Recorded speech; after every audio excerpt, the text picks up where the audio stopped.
may nag-Google ng PRC. Eh, eto na, sabi niya. Ano sabi? Di lumabas ngayon kasi tama yung search, no? Kasi marunong yung nagsa-search, hindi bobo. Sabi ng mga tao, nice, sabi niya. Bobo kasi mag-search yan, physician ng puta, ha ha ha. Bobo naman talaga eh. Diba? Kita naman pangalan niya, Sinigang. Sabi pa yun sa, Doc, aray ko, ha ha ha. Ano ba in-expect ninyo sa mga gay Avengers?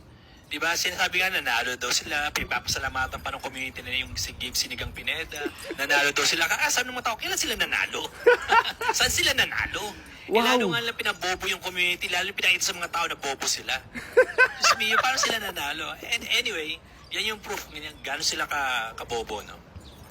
O di ba, yung ugali ng amo nila that is very delusional, hindi makapag-research, hindi makagawa ng tamang argumento, nakukuha na ng mga followers nila. You know why? Kasi kada ibablock or i-remove ni Gabe yung mga kukontra sa kanya, nagkakaroon ng void doon sa opposite side. So, ibig sabihin, kung walang kukontra, walang ibang idea na magpo-prosper doon sa community nyo, kundi yung idea lang ni Gabe Pineda. And, pag kumalaban ka doon, ma-take out ka na, boy. Hindi ka nakasama sa hadaan ng ego. Diba?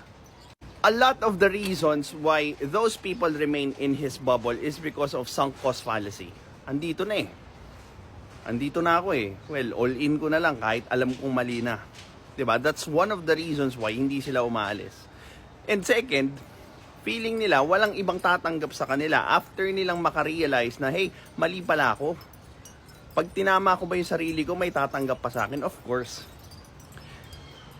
The fact that you've admitted na mali ka is a sign that you are intellectually humble, honest, to admit what you do not know.